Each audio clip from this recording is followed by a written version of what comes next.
Nosotros vamos a abrir nuestras Biblias en el capítulo 27 del libro de los Hechos, capítulo 27, ya casi estamos al final del libro de los Hechos, queda el de hoy y un día más, el capítulo 28, ya habremos terminado este recorrido.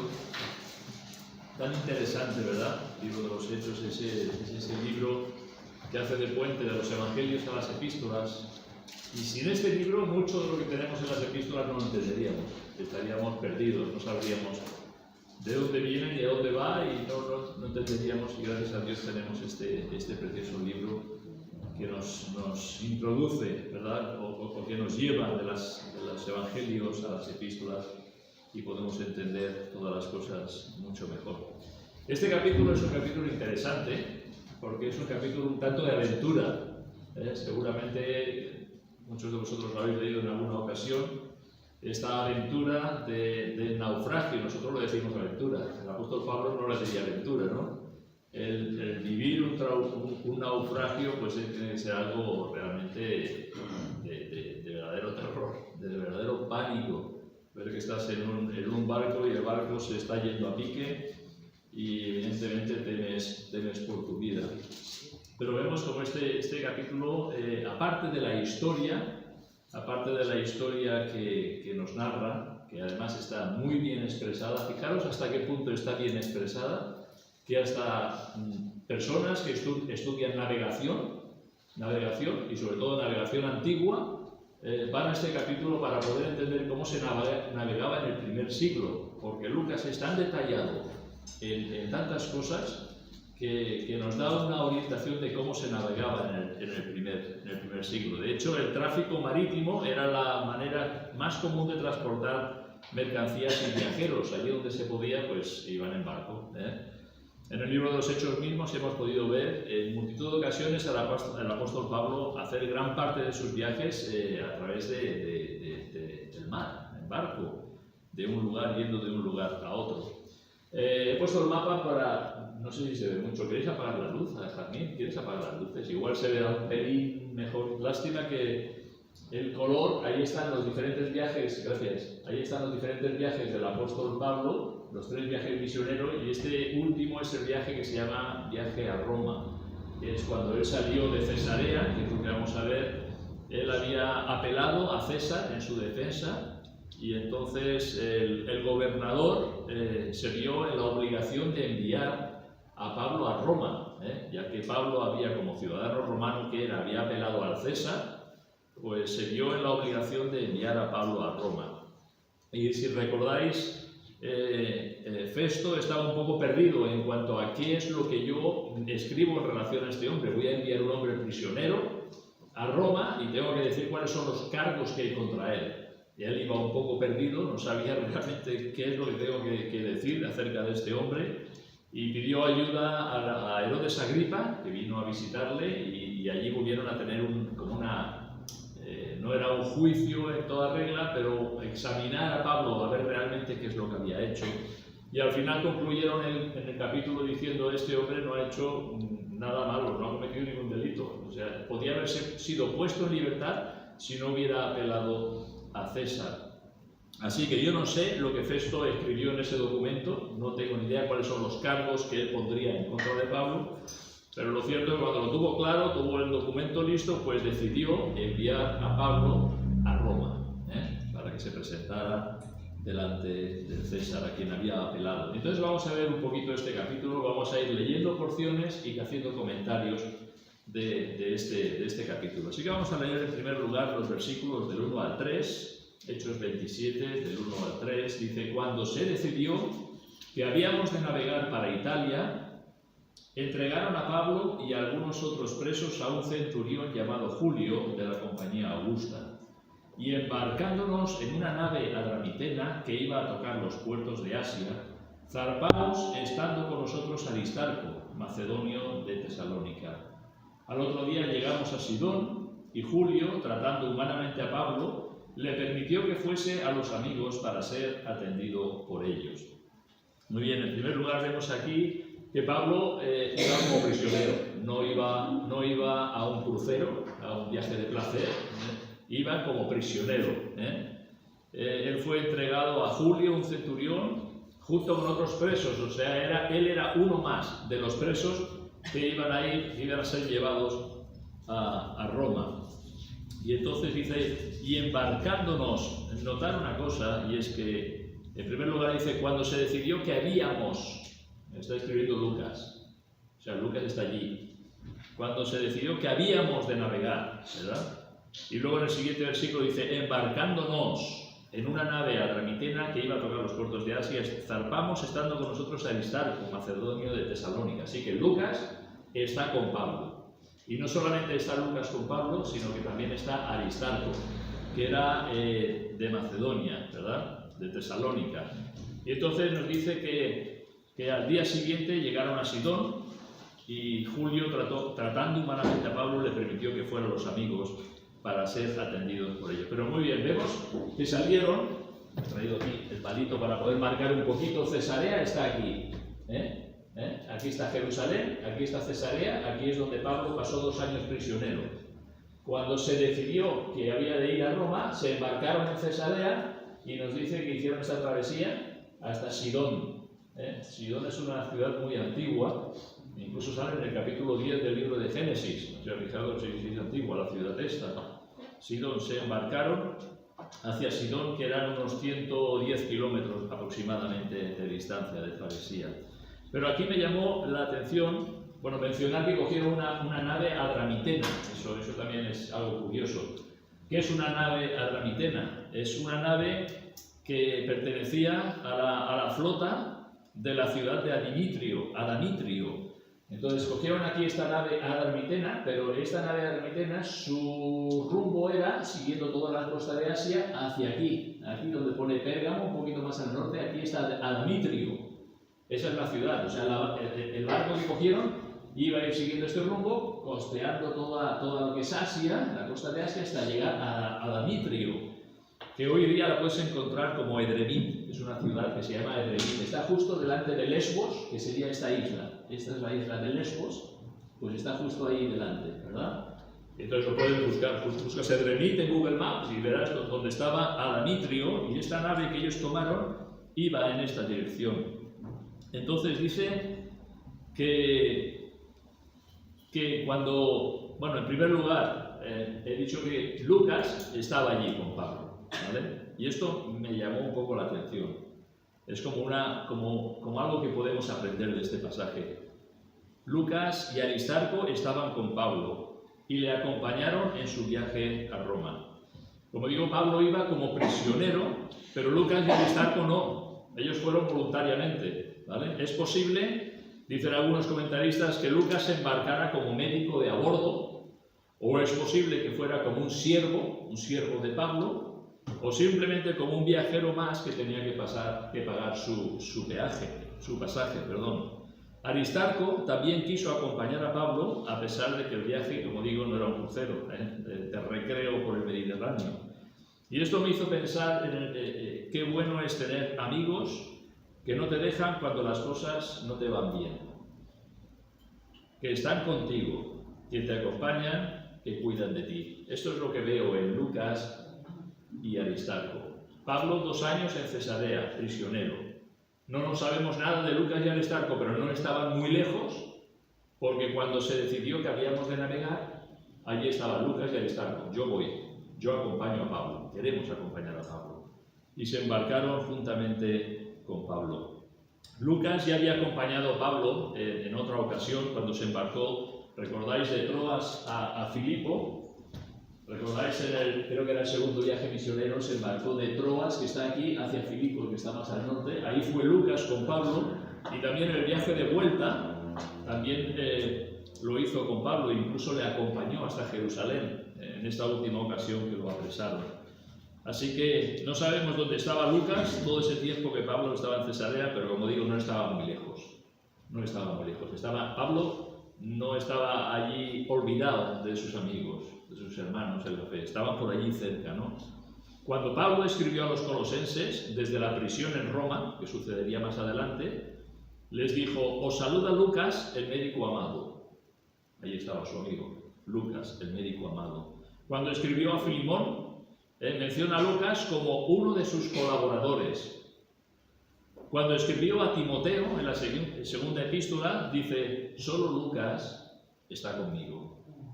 En segunda de Timoteo. Lucas, un amigo que no abandonó a Pablo, que estuvo con él, que le cuidó como médico y como hermano y que colaboró con él en el Evangelio. De Aristarco, que vemos aquí que se embarcó también con Pablo rumbo a Roma.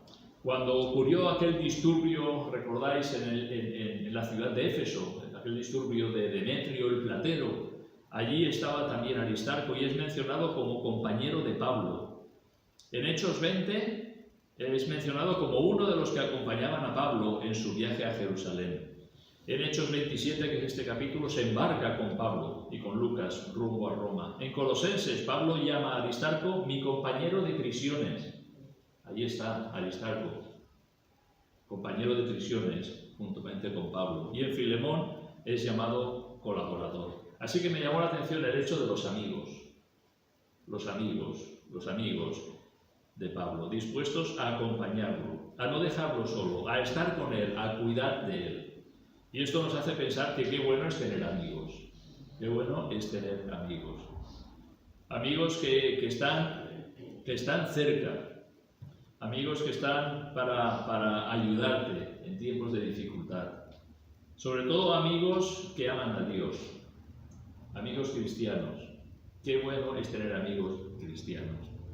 En el Salmo 119, 63 dice el salmista, compañero soy yo de todos los que te temen y guardan tus mandamientos.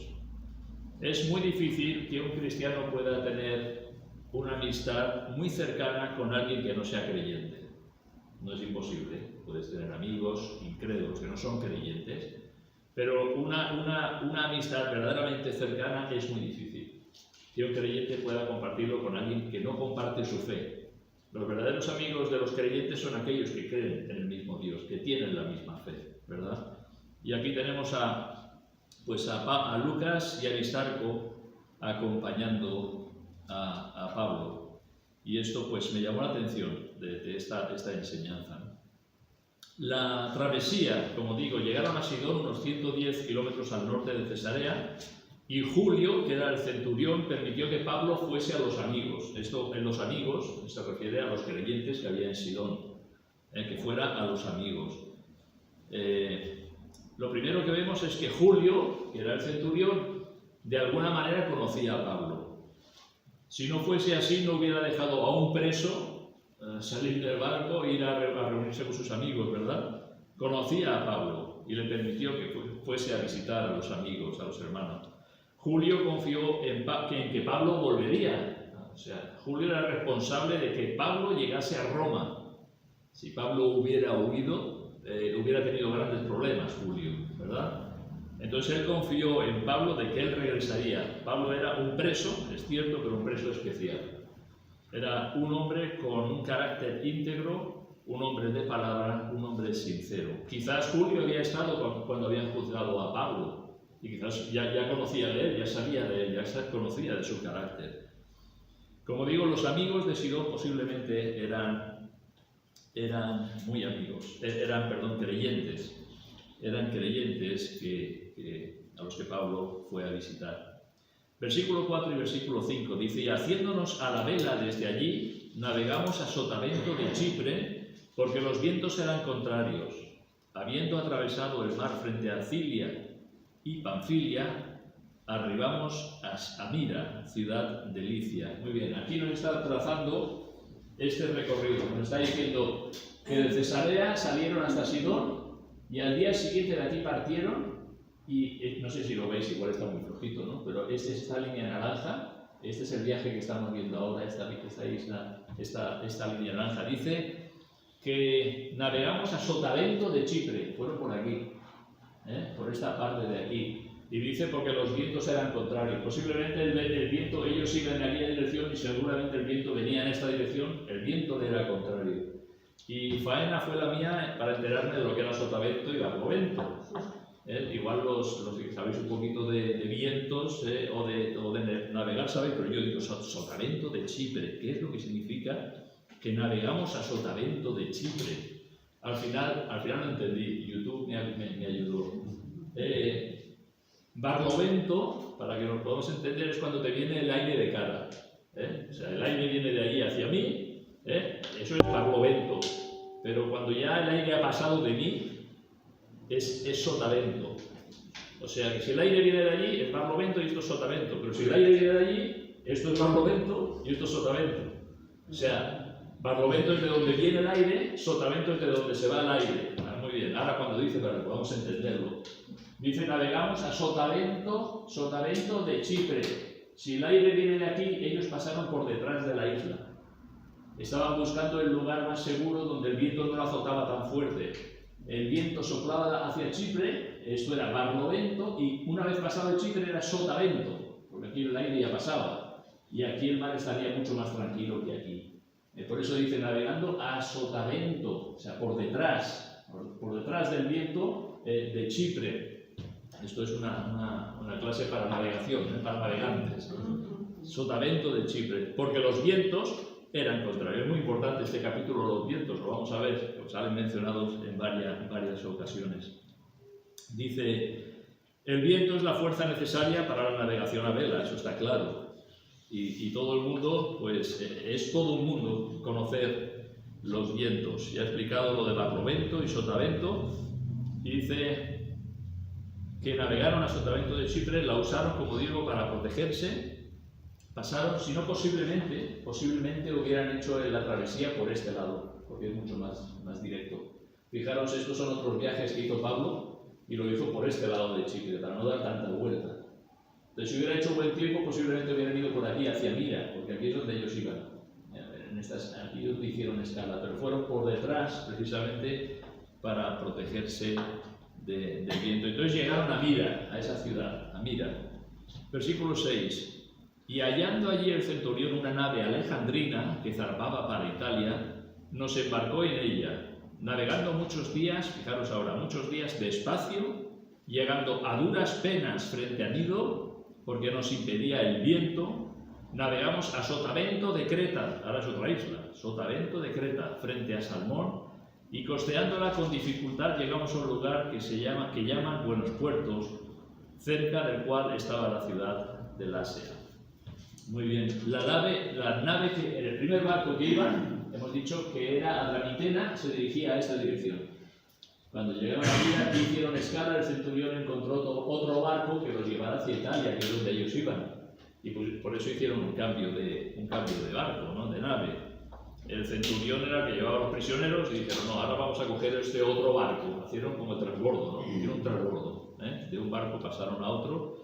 Y entonces cogieron una nave alejandrina, dice, era de la flota de Alejandría, al norte de Egipto. Esa nave vendría de aquí, Alejandría. Era una nave alejandrina, que había navegado recto hasta Mira. Y aquí había hecho escala, y aquí es donde ellos hicieron el cambio de barco.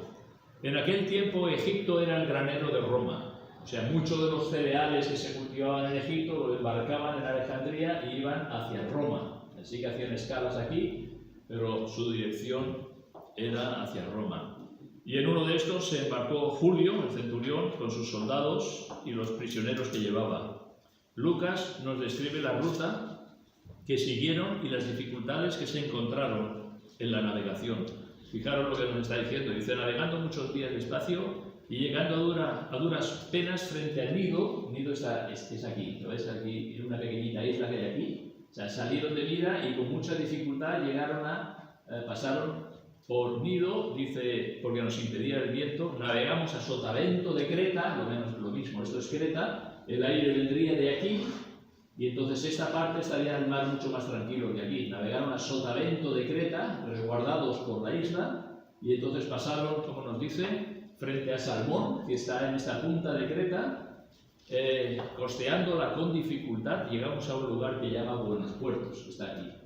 Aquí es donde hicieron la próxima escala. Pero fijaros cómo lo describe, qué dificultades se encontraron en el camino.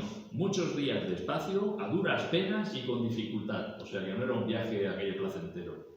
Tenían todo en contra, el viento en contra, el mar revuelto y una travesía un tanto un tanto complicada. Versículo 9. Habiendo pasado mucho tiempo y siendo ya peligrosa la navegación, por haber pasado ya el ayuno, Pablo les amonestaba.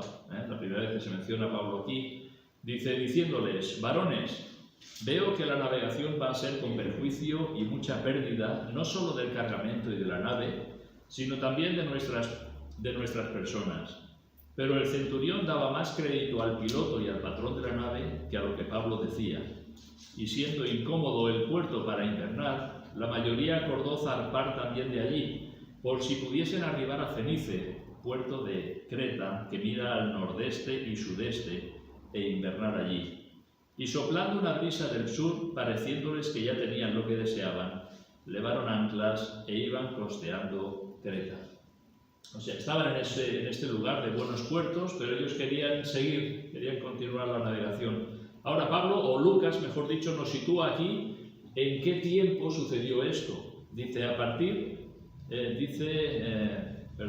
habiendo pasado mucho tiempo y siendo ya peligrosa la navegación, por haber pasado ya el ayuno. Aquí nos está situando, haber pasado ya el ayuno. El ayuno es el día de la expiación.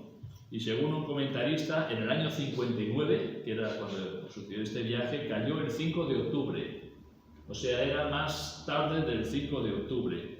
Estaban en los meses en los que la navegación era peligrosa. De hecho, a partir de, ahora estamos a finales de septiembre, pues a partir de mediados de septiembre hasta mediados de noviembre, en esos 2 meses la navegación era peligrosa. Pero desde noviembre hasta aproximadamente marzo, la navegación se paraba, se interrumpía, no se navegaba. La gente se quedaba amarrado en los puertos y no se navegaba por el peligro de la navegación.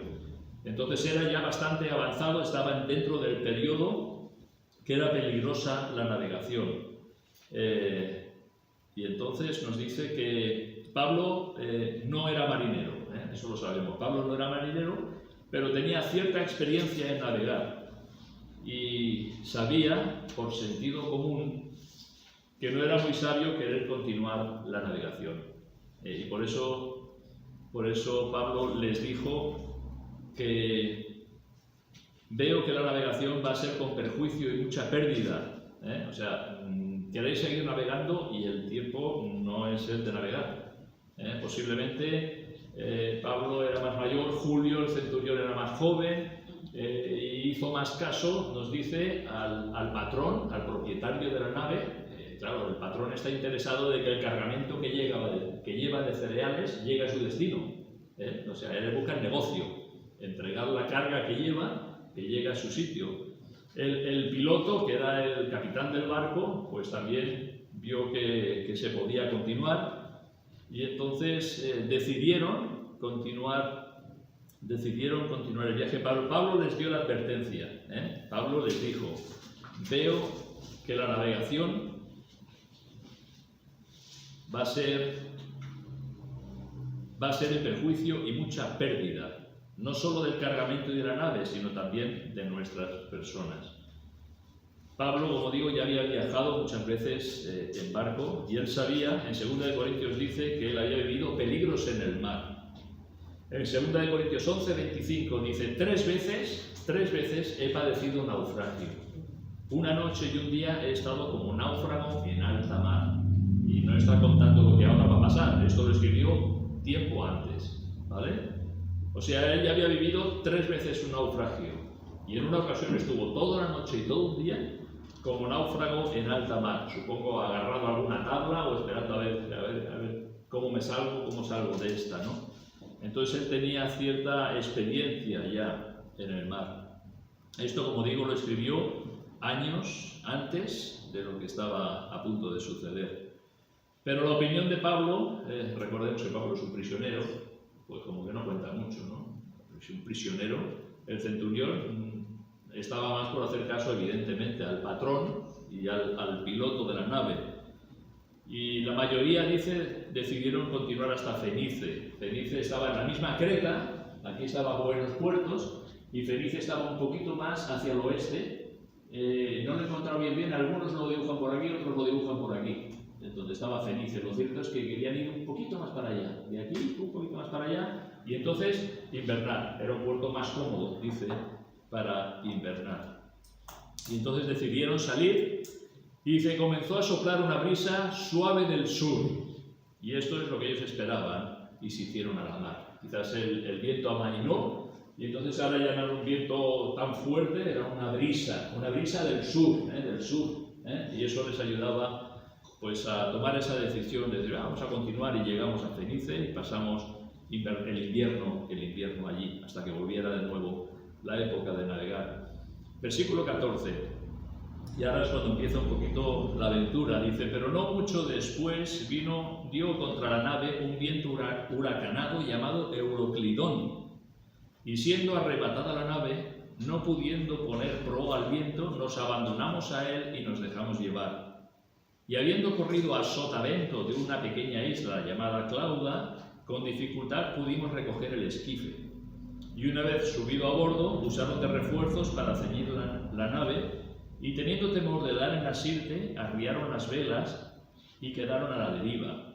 Pero siendo combatidos por una furiosa tempestad, al día siguiente empezaron a alijar, y al tercer día con nuestras propias manos arrojamos los aparejos de la nave, no apareciendo ni sol ni estrellas por muchos días, y acosados por una tempestad no pequeña, ya habíamos perdido toda esperanza de salvarnos. Ay, la cosa se ponía fea.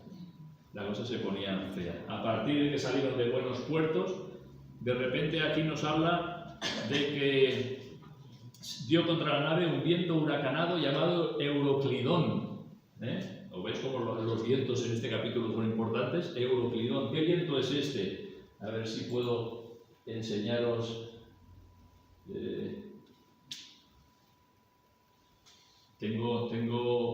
No sé cómo tengo que pasarlo. Bueno, os lo explico.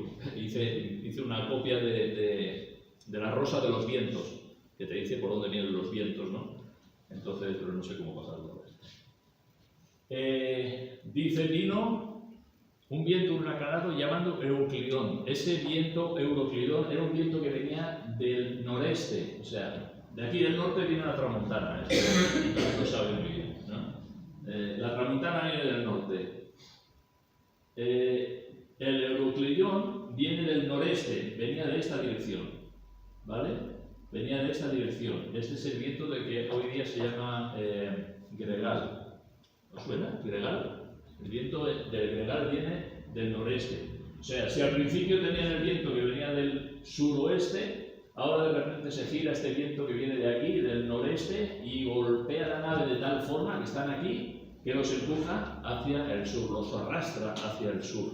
Y este es el viento, como digo, que hoy día se llama Gregal. Es un viento que comenzó a alejarlos de las costas de Creta, no era su intención, porque su intención era seguir costeando Creta y llegar hasta Fenice, el puerto este que querían invernar. Pero empezó este viento a soplar y entonces los tiró hacia abajo, los empujaba hacia la costa de África.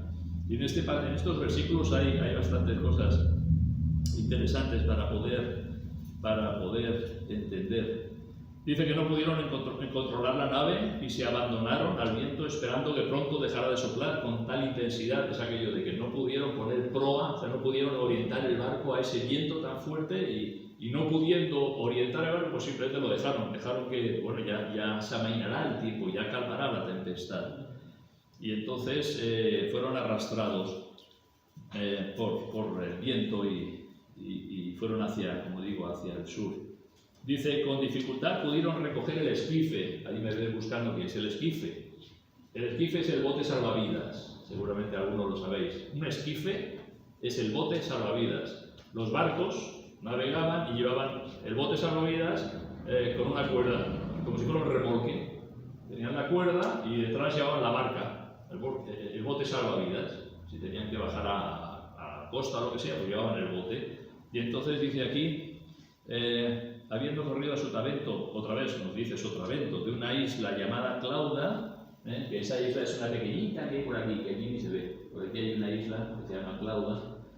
Entonces dice, con dificultad pudimos recoger el esquife, O sea, pudieron coger el bote este que llevaban atado al barco y subirlo a bordo. ¿Por qué? Porque el bote podía acabar siendo hecho añicos. Golpeando con las olas y golpeándose con el barco, el bote podía destrozarse. Entonces vamos a subirlo. Y dice, con dificultad pudimos subir el esquife. Además dice Lucas, que es quien escribe, pudimos recoger. Pudimos, así que a lo mejor él también estaba allí tirando de la cuerda. Había labores que hacía, evidentemente, lo que es la tripulación, que son los marineros, los que saben lo que tienen que hacer, pero los pasajeros muchas veces, y además en casos extremos, pues le echaban una mano, cógela aquí, empújala y estira. Entonces, pudimos recoger el esquife, o sea, con dificultad. Dice, alguno dice que a lo mejor hasta le salieron callos de las cuerdas, ¿no? De estirar para subir el esquife, el bote, a bordo. Pero entonces la cosa se estaba poniendo bastante fea. Luego nos dice que ciñeron la nave. Esto, en caso de necesidad, pasaban como unas cuerdas, unas correas que ceñían la nave, porque la nave estaba hecha de madera. Y entonces cuando el barco empezaba a ser zarandeado, podía aquello empezar a desmontarse, ¿eh? Entonces era para sujetar la nave para que no acabara partiéndose en trozos. El viento seguía soplando y arrastrándolos hacia las costas africanas. Dice, teniendo temor de dar en la sirte. La sirte. Dice, bueno, ¿y qué es la sirte? ¿Será una parte del barco? ¿Qué es la sirte? Pues la sirte resulta que eran unos bancos de arena en donde los barcos podían quedar encallados. Están en las costas de lo que hoy es Libia. Y es interesante, porque ellos, veis que estaban siendo arrastrados por el viento hacia el sur y tenían temor de dar en la sirte. ¿Veis toda esta bahía tan grande que hay aquí? Estas son las costas de Libia, y aquí es donde estaba la sirte. Estos bancos de arena, que le llaman bancos de arena movedizos, o sea que son difíciles de determinar dónde están. Las corrientes mueven la arena y tan pronto puede subir de nivel aquí como puede bajar allá. Eran bancos de arena movedizos, ¿no? Y entonces cuando dice, teniendo temor de dar en la sirte, claro, teniendo temor de que el viento los empujara hasta aquí y quedaran embarrancados, pues dice que es lo que hicieron, arriaron las velas y quedaron a la deriva. Curioso también es que si tú buscas, yo lo hice por curiosidad, pues es Sirte en Google Maps. Y aquí, curiosamente, justo aquí, hay una ciudad que se llama Sirte. Justo aquí. Curioso, ¿no? Lo puedes ver hoy día, es una ciudad bastante grande, además famosa porque era la ciudad más cercana a donde nació Gaddafi. Muammar Gaddafi se llamaba. Pues él nació al ladito de Sirte, está aquí, es una ciudad. Interesante, ¿no? Que tenga este nombre, que lo puedes encontrar hoy día. Posiblemente el nombre viene de toda esta zona. De la Sirte, que dicen que hay una Sirte mayor y una Sirte menor, y eran estos lugares de arenas movedizos, peligrosos para la navegación. Para evitar ser arrestados hacia allí, bajaron las velas y se dejaron llevar. La cosa estaba llegando hasta tal extremo que tuvieron que empezar a alijar, esto es, echar cosas al mar, cosas que no son necesarias, útiles, cosas que pues tenemos que echarlo para que el barco flote más, no se hunda tanto, no se quede encallado, o sea, alijar, empezar a echar cosas al mar de lo que no fuese necesario. Dice, y al tercer día echaron los aparejos de la nave, eran instrumentos, eran cuerdas, eran cadenas, eran cosas que usaban para la navegación, pero viendo la situación también dice, esto tíralo, empieza para aligerar la nave. Dice que tiraron los aparejos con nuestras propias manos, otra nota, ¿verdad? Con nuestras propias manos, pone Lucas. Así que Lucas seguramente, igual que muchos pasajeros, estaban allí ayudando a los marineros. Esto hay que tirarlo al mar. Pues venga, tirarlo al mar. Todo era por salvar la vida, evidentemente, ¿no? Y entonces tuvieron que aligerar la carga del barco, como digo, para que no tocara fondo. Estaban totalmente desorientados. Fijaros en este último versículo que hemos leído, cuando dice, soplando el versículo 20. Espera, que me he las notas.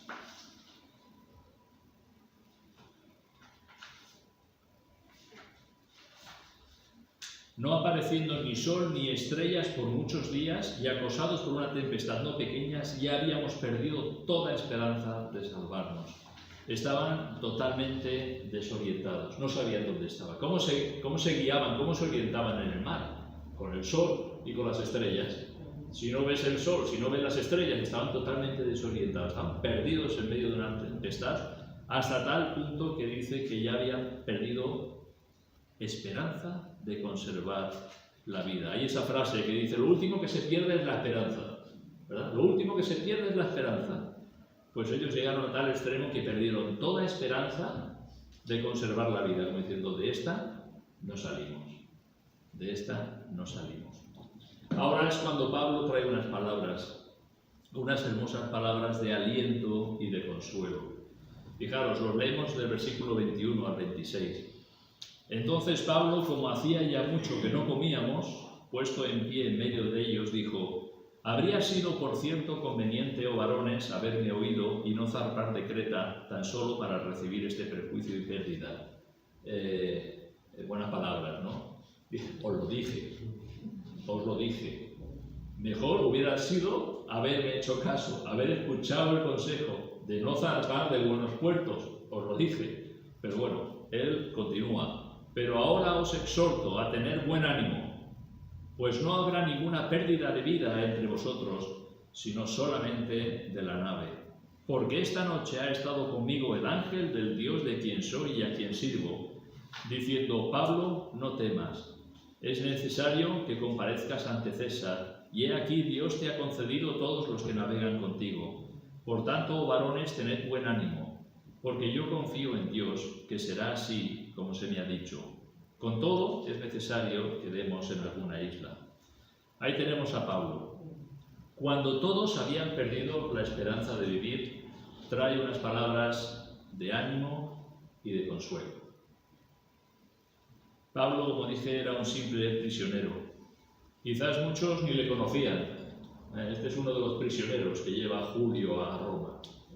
Muchos quizás ni le conocían, pero a partir de aquí yo creo que no se olvidaron de Pablo. A partir de aquí no se olvidaron de Pablo.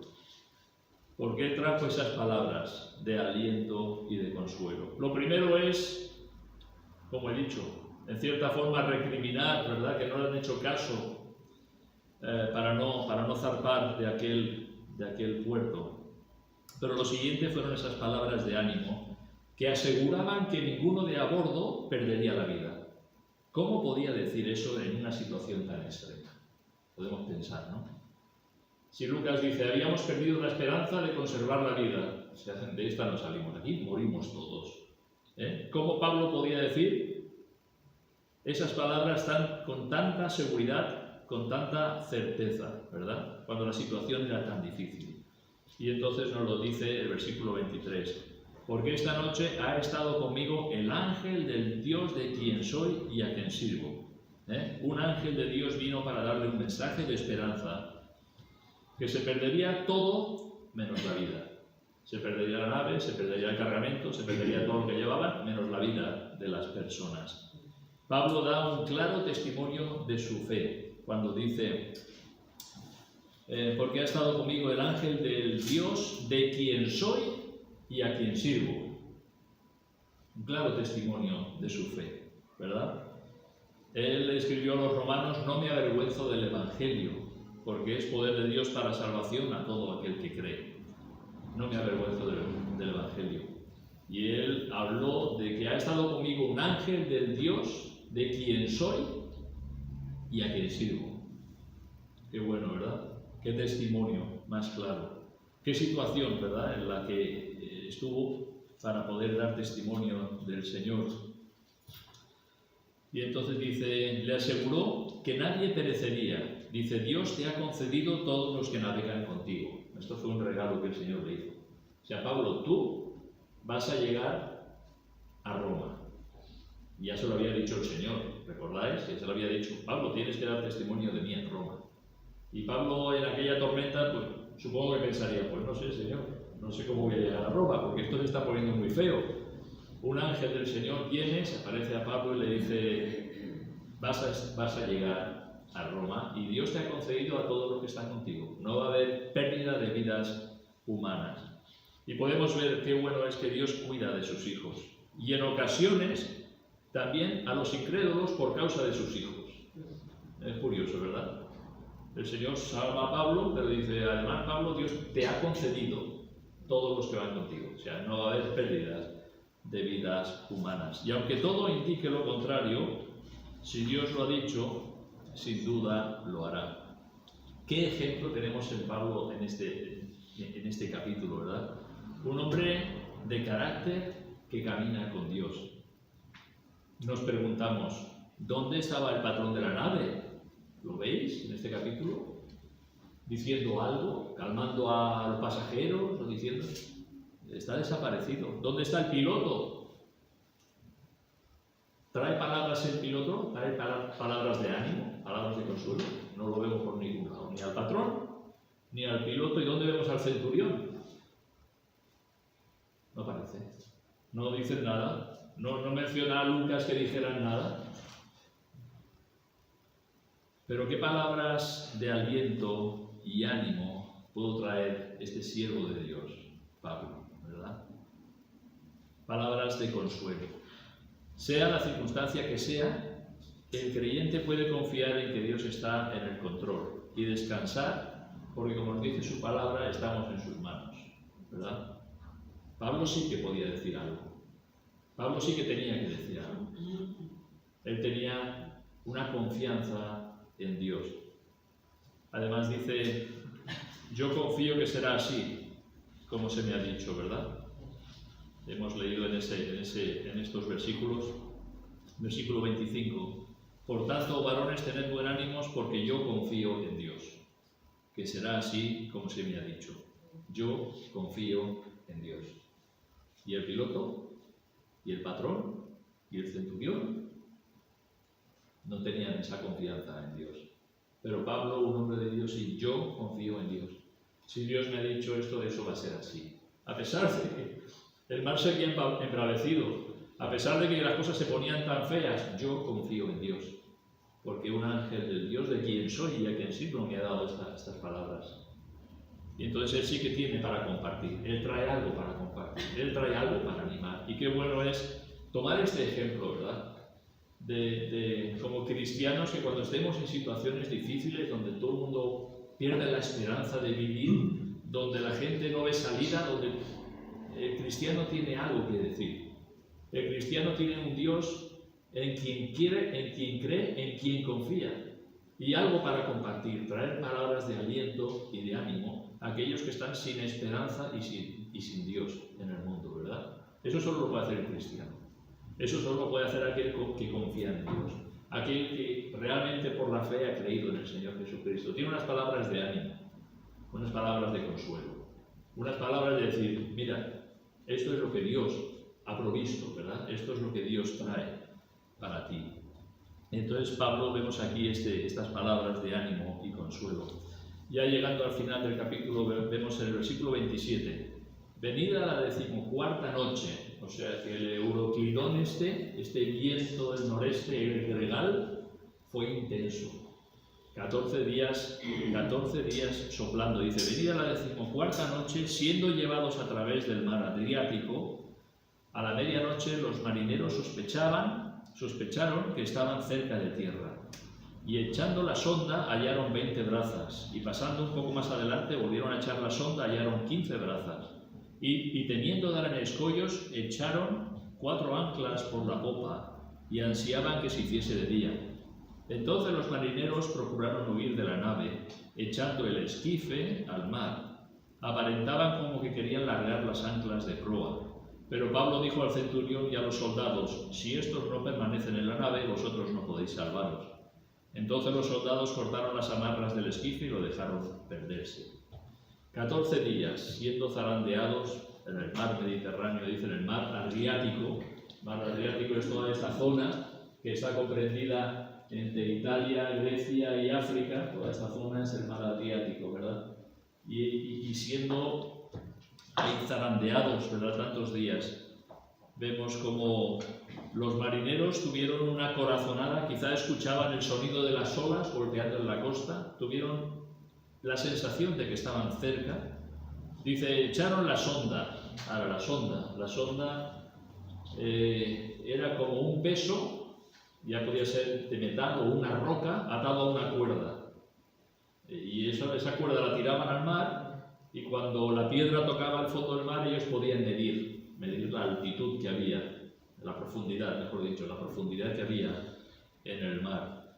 Entonces dice que echaron la sonda.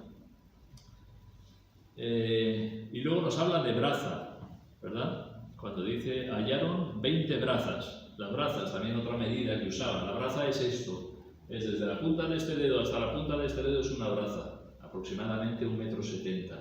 Era la forma que ellos tenían de medir. 20 brazas, o sea, ellos contaban 20 brazas, 20 trozos de cuerda así, que era una profundidad aproximada, lo apunté por aquí, de unos 34 metros. Dice, más adelante volvieron a echar la sonda para medir la profundidad, hallaron 15 brazas, 25 metros, o sea, cada vez iban pues más cerca de tierra. Entonces dice que en la popa, que es la parte de atrás del barco, en la parte de atrás del barco echaron 4 anclas, para que el barco se quedara allí cogido. Y después los marineros disimulando, sabiendo que estaba cerca la tierra, disimulando que querían echar alguna ancla más por la parte de proa. ¿Qué es lo que querían? Querían echar el esquife. Hemos vuelto a leer aquí, versículo 30. Los marineros procuraron huir de la nave y echando el esquife, el bote salvavidas, aquel que recogieron, procuraron echar el esquife al mar para salir huyendo. Pensaron de una manera egoísta, ¿verdad? En salvarse ellos y dejar que todos los demás corrieran a su suerte. Siempre se dice, ¿no?, que los últimos que abandonan el barco son la tripulación. Y el último de todos, el capitán. No abandona el barco hasta que todos han salido, ¿verdad? En este caso los marineros dicen, yo me voy de aquí. Yo echo el bote al agua y nos ponemos a remar y nos vamos para la tierra y los demás que se espabilen. Claro, Pablo lo vio y Pablo se lo dijo al centurión. Como estos escapen, vosotros no podéis salvaros. Y fijaros, ¿qué hicieron? Dice, entonces los soldados cortaron las amarras del esquife. ¿Qué es lo que hicieron? Cortaron la cuerda. La cuerda que estaba sujetando la barca, tiraron la barca y cortaron la cuerda. Y lo dejaron perderse. Bueno, de aquí no vais. Dice, de aquí no vais. Aquí todos juntos hasta el final. Dejaron perderse el bote salvavidas y se fue. Pero pensaron de esa manera egoísta, ¿verdad? Luego ya al final nos dice, versículo 33, cuando comenzó a amanecer, Pablo exhortaba a todos que comiesen. De nuevo vemos a Pablo trayendo palabras de ánimo, ¿verdad? Exhortaba a todos que comiesen, diciendo, es el 14º día que veláis y permanecéis en ayunas, sin comer nada. Por tanto, os ruego, imagínate Pablo, os ruego que comáis por vuestra salud, pues ni aun un cabello de la cabeza de ninguno de vosotros perecerá. La tormenta seguía, El barco seguía siendo zarandeado, Allí las olas y el viento continuaba, Pero ¿qué les dice? Ninguno de vosotros perecerá, porque yo confío en Dios. Su confianza estaba puesta en Dios. Entonces él puede, está capacitado de dar palabras de aliento, palabras de ánimo. Dice, y habiendo dicho esto, ¿qué es lo que hizo? Dice, tomó el pan, dio gracias a Dios en presencia de todos y partiéndolo comenzó a comer. Así que no solamente son palabras, también son acciones. Él tomó el pan, dio gracias a Dios, con lo que tenía, dio gracias a Dios y en presencia de todos y partiéndolo comenzó a comer. Entonces todos, teniendo ya mejor ánimo, comieron también. Y éramos, fíjate, todas las personas de la nave, 276. O sea, no era un barquichuelo, 276 personas en aquel barco. Dice, y ya satisfechos, aligeraron la nave echando el trigo al mar. El barco que llevaba cereales. De Alejandría llevaba cereales a Roma. Y Pablo dijo, veo que el barco va a resultar, que la travesía va a resultar en peligro de la nave, del cargamento y de nuestras personas. Echaron al trigo al mar. todo lo que tiraban. O sea, después de haber comido y de recuperar fuerzas, dice, todo fuera para que el barco pueda subir de nivel y no se encalle, ¿verdad? Pueda continuar adelante. Pero vemos esas palabras de ánimo, a pesar de que las cosas estaban tan complicadas. Él seguía confiando en Dios. Da gracias, comienza a comer, y entonces los demás cobraron aliento y comieron también, se fortalecieron y entonces alijaron, bueno, echaron por la borda el trigo. Si alguien estaba mostrando entereza, no era el patrón de la nave, no era el piloto, no era el centurión. Si alguien mostraba entereza, era Pablo, que sin duda marcó a aquellas personas. Si antes no sabían quién era Pablo, yo creo que ahora no se olvidarían en toda su vida de aquel hombre que llevaban preso a Roma, pero aquel hombre que tenía una confianza en Dios, ¿verdad? De quién era y a quién servía. Aquel prisionero tomó el timón de aquella situación y fue de ayuda a todas aquellas personas. Él tomó el timón. Así como todo estaba fuera de orden, él tomó el timón. Y él estaba viendo 276 almas, personas allá, ¿verdad? Tratando de traer palabras de aliento y de ánimo. Después de comer, acabaron de echar al mar el resto de la carga, el cargamento del trigo, como digo, para aligerar la nave. Y la última porción del capítulo. Cuando se hizo de día, no reconocían la tierra, pero veían una ensenada que tenía playa, en la cual acordaron varar si pudiesen la nave. Cortaron pues las anclas, las dejaron en el mar, largando también las amarras del timón, e izada al viento la vela de proa, enfilaron hacia la playa. Pero dando en un lugar de 2 aguas, hicieron encallar la nave, y la proa, hincada, quedó inmóvil, y la popa se abría con la violencia del mar. Entonces los soldados acordaron matar a los presos, para que ninguno se fugase nadando. Pero el centurión, queriendo salvar a Pablo, les impidió este intento, y mandó que los que pudiesen nadar se echasen los primeros y saliesen a tierra, y los demás parte en tablas, parte en cosas de la nave, y así aconteció que todos se salvaron saliendo a tierra. Evidentemente estaban cerca de tierra. Dice, no sabían cuál era. Dice, cuando se hizo de día, no reconocían la tierra, pero en este caso daba exactamente igual. Yo no sé dónde estoy, no sé qué isla es esta, pero es que me da lo mismo. Yo lo que quiero es pisar tierra, salir de este mar embravecido y de huir de esta tormenta. Daba exactamente igual. Dice que vieron una ensenada.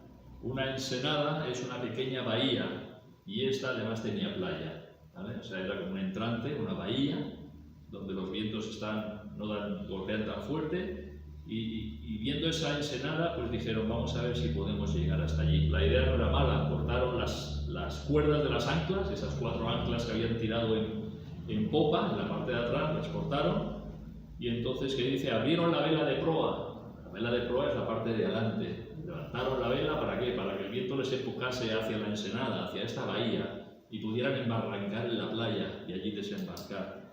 La idea era buena. Pero la proa, la parte de delante del barco, quedó encallada.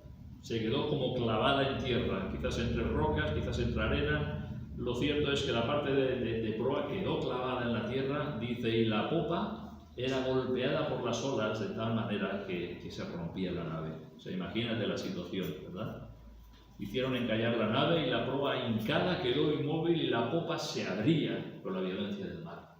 Aquello ya era el final.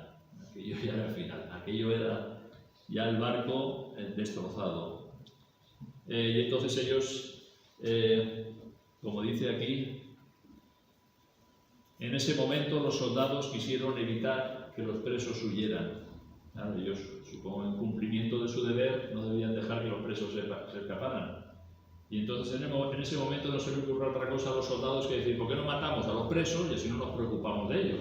Los liquidamos y así nos escapan. Y nos dice que el centurión, queriendo salvar a Pablo, qué hombre, ¿verdad? El que había tomado el timón de la situación, el apóstol Pablo. ¿verdad? Además, no lo podían matar porque el Señor le había dicho que iba a ir a Roma. De ninguna manera Pablo iba a morir allí, ¿no? Pero el centurión, queriendo salvar a Pablo, les impidió este intento. Y entonces mandó que los que pudiesen nadar saliesen primero, y de los demás parten tablas y parten cosas de la nave.